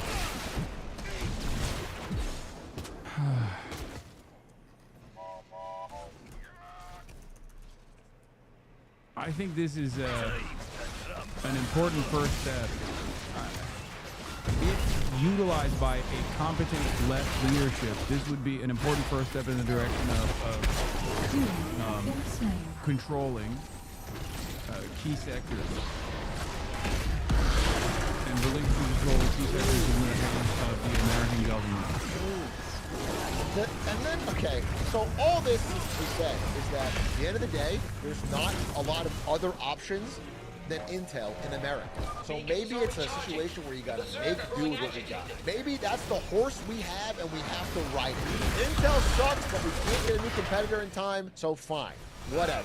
But I just want to say that this strategy of getting rid of the milestone, the grants, the chip that had, and going to just buying 10% is good for health insurance now? No, fuck that. Health insurance should be abolished.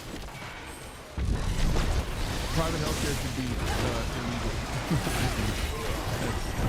That's a totally separate thing. It's not even guaranteed to work. It's just more good money after bad. The problem is, Intel is still a bad company. Trump will likely need to find more ways to support Intel, not wanting it to fail on his watch. And again, that's the quicksand you find yourself in when the government tries to pick a winner. Once you've bought a stake in the company, you can't let it fail because it's embarrassing. So now you have to throw more government money after this money pit, this failing bad company. And you end up in this like, understand that, at least from my assessment, this already exists, right? This is literally how it goes. This is how it already works, but there is, I guess, like less hands-on control from the government, and it's done by way of lobbying, right? It's done through backroom deals. Like, because this already exists. This has existed for as long as the American economy has existed, okay? But now, the government has a hands-on ownership stake over one company. In exchange, a lot for the grant. So, if it already exists, then all you're doing in this process is like demanding more control and demanding an ownership stake, or demanding like a significant stake over one of these companies. Fire of lighting money on fire. Intel needs a lot of help, and the U.S. needs Intel. We do that, we don't. Now we're hiding.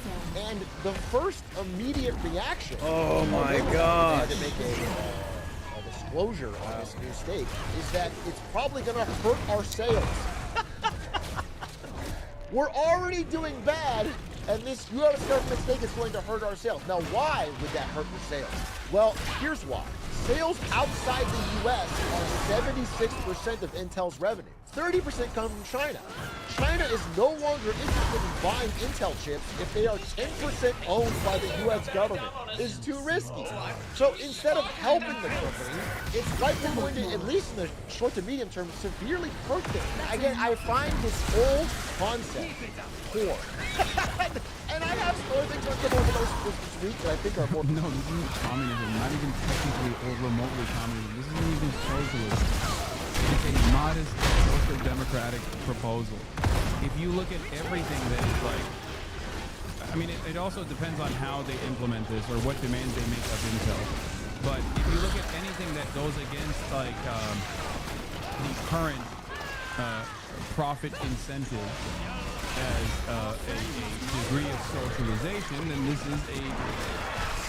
could be seen as that. Depending on, once again, what Trump's demands are from Intel, or what the American government's demands are from Intel.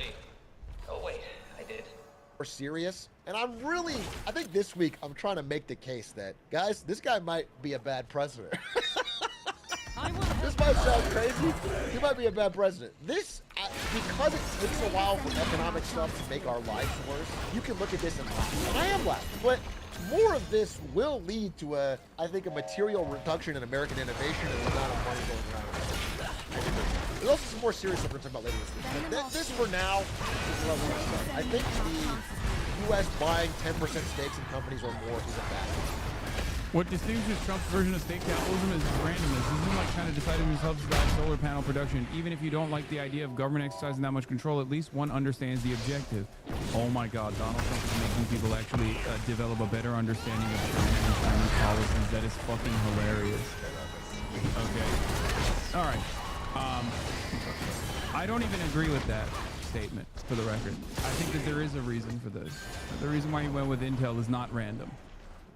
The reason why he went with Intel is because he wants to bring chip manufacturing, as Joe Biden also did, back to the United States of America, which is ironic because I used to always say, like, he's shitting on the CHIPS Act, he's shitting on the IRA. Meanwhile, that was, again, too little, too late, too marginal, and also riddled with the public-private partnership proposals that neoliberals love. Okay? But the reason why he's doing it is because, specifically to Intel, is because of chip manufacturing. They just see it as a major issue. Confirmed. They need to bring chip manufacturing to the United States of America. And I think that's what Trump is going to try to do, or he's going to continue doing that with Intel. But I think the issue is that he's going to fail because they don't actually want, or they have no way of doing that. They have no comprehension and no way of doing that because they don't have any fucking actual, like, pro-labor people in their administration. There's also not a lot of time. That's another issue. It's just they might be cooked overall. A similar pattern emerges here with my criticisms of the tariffs. Do you understand? It's just these things are we're too late to the game. We're far too late to the game to make these sorts of changes. And even with the change that we're making, like the people that are demanding these sorts of changes are not demanding any. They're not making any serious demands about improving the workplace conditions, for example. Because as I've said over and over again, there are jobs that are available. The problem is not that there aren't any jobs in this country. When people talk about, like, manufacturing jobs, the reason why they go back with rose-colored glasses and look at the 50s and 60s post-World War II boom of industry and manufacturing, the reason why they like those jobs is not because people just love working in a fucking factory. It's because of the benefits. It's because of the labor conditions. It's because of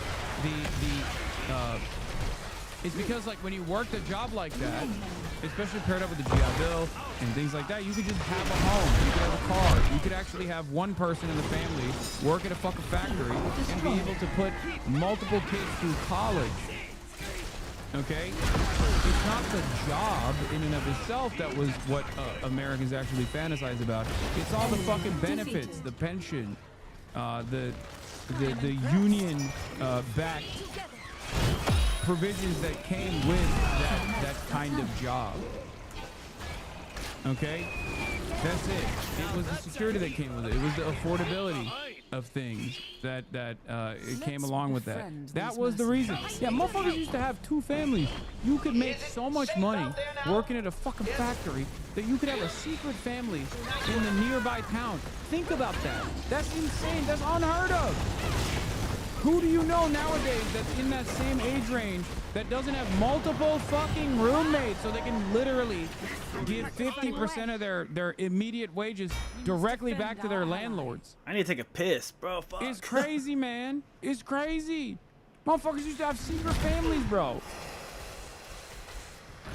My point is, we already have jobs. We have jobs in this country right now. It's just that those jobs don't pay. They don't have the... You can't just, like, work at Starbucks or even do like Uber, for example, and then be able to have a house, be able to own a home, have a wife, have one earner in the household, and raise multiple kids.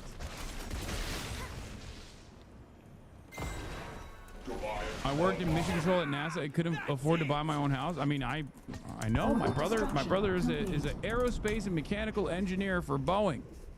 Okay, I know. He ain't buying a house anytime soon either.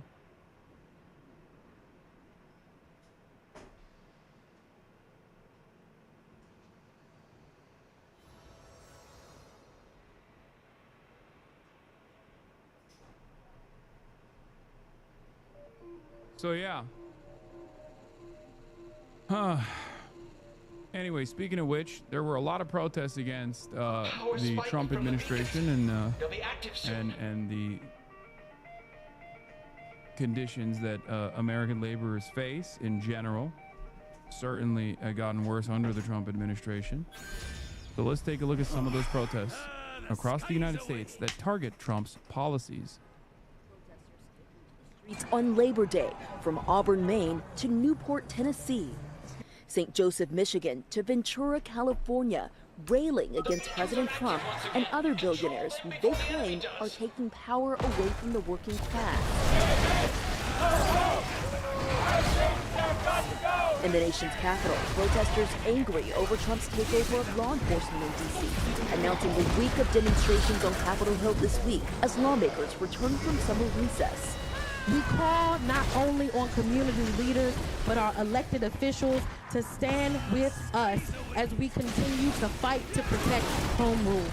D.C.'s mayor struggling to walk a political tightrope, initially welcoming federal law enforcement, but later saying the involvement of immigration agents went too far, criticizing the use by some agents of masks to hide their identities. But Trump praising D.C.'s mayor yesterday, saying, wow, Mayor Muriel Bowser of D.C. has become very popular because she worked with me and my great people in bringing crime down to virtually nothing in D.C. The Trump administration says among the recent arrests in D.C. is a suspected MS-13 gang member in the country illegally. No troops in Chicago! No troops in Chicago! In Chicago, demonstrators condemning Trump's threat to launch an immigration crackdown in the Windy City as soon as this week. We're going to defend our democracy in the city of Chicago! We're going to protect the humanity of every single person in the city of Chicago! The mayor threatening legal action and signing an order barring Chicago police from helping federal authorities with immigration enforcement. In the meantime, new data shows the administration's immigration crackdown is reshaping the U.S. labor force.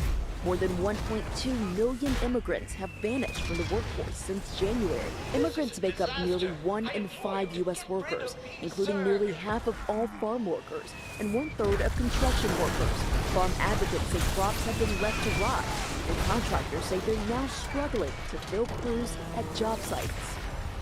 Now, union leaders warned that the impact goes far beyond farms and construction sites, pointing to hospitals and nursing homes, where immigrants also make up a large share of the workforce. I lost 9 family members. Can't even take a piss no more. Fuck. Only one of my family members made it to be in his 40s. Cedric Hawkins is now 44. He works with the anti-gun violence group Chicago CRED, trying to make peace before things turn violent, sometimes between gangs. Is just trying to be able to obtain a non-aggression agreement. That don't mean that I don't still feel like that you deserve to die. That just means that right now we have a respect level, and the respect is, I don't like you, you don't like me, I ain't gonna come in your hood, you don't come in my hood. And that is good enough. And that's good enough. And in his Southside Chicago neighborhood, he takes pride in even that compromise, because it means results. Last year we had 4 individuals murdered in the Pullman area at this time. Yeah. This year, 2025, we haven't had 1 individual murdered this year. President Trump has threatened to want to send in the National Guard. You feel like even just like the presence of military here? Presence of military will put our communities in a situation where they feel like they are incarcerated. We are already in a situation in Chicago where the trust with CPD law enforcement is very, very low. he's gonna do nothing but put our communities in Chicago in a situation where the trust is gonna go lower than it already is. It might throw off the playbook that it sounds like is working. Citywide, murders are down over 30% compared to last year, and shootings are down almost 40%, which is on pace to be below pre-pandemic levels of violence. But that's still over 250 lives lost. Right now, we're in Chicago's most violent neighborhood as far as rates of shootings go. And even though we have seen decreases, people are still tragically getting shot and killed. We're on our way to talk to a woman who's lived in this neighborhood for a long time, and I have a feeling she has some thoughts on this whole National Guard possibility. My grandkids can't sit outside. My grandkids got killed outside. They can't sit in the living room or at the kitchen table because a bullet may come through. Rochelle Sykes has lived in West Garfield Park all her life. Her neighborhood's changed. President Trump has talked about sending in the National Guard to help with this situation. That's not the solution. So even you live in what is known to be the most violent neighborhood in the city in terms of shooting rates. Mm-hmm. You don't believe the National Guard should be here? No, we don't need a Band-Aid to cover up the problem. What we need is a solution. No offense to the president, but we actually need someone that's in this community. You need to go and talk to the children in the schools and ask them the question, what would make you feel safe? It's that question of safety city leaders are still trying to figure out. What would you assess has worked to this point? You know, let me start by saying we have a long way to go. What I will say when it comes to crime, we've created task force around robberies when we saw a spike in those, smash and grabs, burglaries, shootings, homicides, obviously. Having our Bureau of Detectives work with our Bureau of Counterterrorism along with the Bureau of Patrol, working across those borders where we've seen those particular bureaus siloed in the past. You have to have buy-in from your officers. We will forge a great we've destiny. got buy-in, but we also have to face the reality. If we brought our homicide rate down to 1 homicide, we can celebrate that, and that's great. It would be absolutely great, except for the one family who lost a loved one to a homicide. Where'd it hit you? On my arm and my leg. King, as he's known, was shot while living in Atlanta and moved to Chicago for a fresh start. People be asking like, why I come from Atlanta to Chicago? Like, this a war zone and stuff, but I don't look at it as no war zone, you know? From what I see, it's a lot of built up hurt, man, a lot of built up anger. Years going by, people just losing family members, losing friends at a young age. I'll be giving up on myself when I see, when I just run into challenges. They be quick to give up on Chicago. And people like Kendall Reed, who also works as a violence mediator, refuses to give up on Chicago. Send mental health in. Open more facilities for us. Give us more opportunities. Stop closing the school down. Send those people in. Don't send the military in. If what we're doing is working, it may not be working as fast as you would like it to work. None of this all happened overnight. Chicago is a beautiful city. I want my kids, and I want my grandkids, and I want my nieces and my nephews to enjoy these parks. I want them to enjoy the museums, the many things that Chicago has. And we're progressing at that. That's dope. Said, this is a calling for me. The fate of his city, he says, ears to the ground. I would never say that it's not beneficial for the government to send resources and help. I beg President Trump to send the right resources, but as far as... Yeah, that's the biggest fucking issue here, is that solvable problem. Shit. Okay? There's no problem that you can't solve with financial restitution by offering the right resources. The problem is these motherfuckers don't want to do that. They don't want to do that at all. They want to send the wrong resources, not even resources at all. The battle begins. I'm gonna keep repeating this over and over again. Chicago Police Department is a fucking terrorist cell, okay? They literally had black sites where they would torture people. Let's go knock these Like, guys out. if that kind of attitude was if that kind of enforcement, if that kind of militant enforcement was successful in crime prevention, Chicago will be crime-ridden. But it's not. 4, 3, 2, 1. Same with St. Louis, yes. Kill.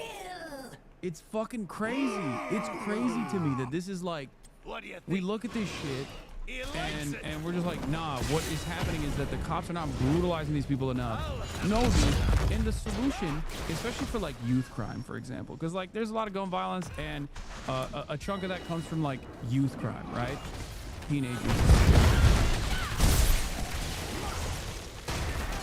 Crime-free, not crime-ridden. Oh, sorry. I meant rid of them. Why do you support Graham Plattner? Because I'm a Western chauvinist who loves American imperialism. Anyway, that's it.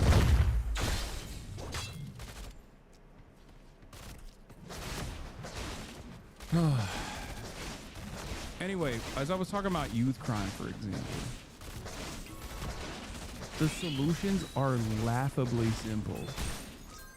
Literally fucking just like outreach, after school program, like a basketball league or like a sports league, art program, shit like that. Unironically, cut that shit down so much. And it's crazy that we're just like, nope, can't do that. Yeah, you open up like community centers. You get people, you get people free food. Hey, baby, what's up? A place where people can gather, just shit to do, and you cut away at a decent chunk of Okay, sounds good. any Can I sort do of it criminal after this game? activity. Okay. It's crazy. It's cost effective, and it is the best possible solution, the most effective long-term solution. And it's crazy that like we're just not even entertaining. It's happening in Baltimore, right? Baltimore has a great program for this. I have some issues with like the way that they work with the police force on said crime prevention, but having said that, it's not even like it's not even a secret. It's just something that people understand. The people that live it every day understand it. They say it. Nobody cares. Nobody listens to them. The only reason why they're getting a platform right now is because Donald Trump is like, yeah, we're going to stick the military on these guys. Sending a National Guard, I believe that it will put us in a situation where the whole city of Chicago will be right back where we started. We have some breaking news. A federal judge just ruled that both President Trump and Defense Secretary Pete Hegseth violated the law by using the military in the Los Angeles area over the summer. The Trump administration deployed thousands of federalized California National Guard members. And a big part of the process here is that, like, you're not doing this for people living in Chicago. You're not doing this for the residents that are going to be living under the oppressive thumb of like a military occupation. You're doing this for motherfuckers in Ohio that literally think, oh, there's black people there, you have to kill them. There's black people there, you need more enforcement. That's it. Half the time, the communities that they're in fucking Ohio are just as poor and just as crime-ridden, by the way. Crime-riddled, sorry, not ridden. Fuck, I said it again. Crime-riddled as the south side of Chicago that they point to. Like, that's it. It's for those guys that Trump is doing this. It's crazy that it's just like we treat people like they're fucking nothing. Like they're just like disposable. As a Chicagoland resident, I welcome the National Guard. I saw some litter near the Bean the other day, and I really think my tax dollars should go to some redneck from Texas National Guard to wait 90 minutes in traffic to come down from NS Great Lakes to pick it up and proceed to complain about how cold it is. Yeah, I mean, the other side of this is like, yeah, if they were doing like city beautification and they made these like National Guard guys like literally pick up trash, then fine, great. I mean, make sure that they're not armed in the process as well. And Marines during an immigration crackdown in June. And this decision comes as the president weighs, as we were just talking about, whether to send National Guard members to other cities, as he has done in Washington, D.C. Joining us now is former federal prosecutor and Politico magazine senior writer Ankush Khardori. Ankush, thank you for coming here. So what is the judge's reasoning here? Well, the judge's reasoning is fairly straightforward. He says that the Posse Comitatus Act prevents the deployment of the military on U.S. soil for normal law enforcement operations. And he held, after conducting a trial on this matter, that the National Guard was deployed in California for normal law enforcement operations, arrests, searches, stops, helping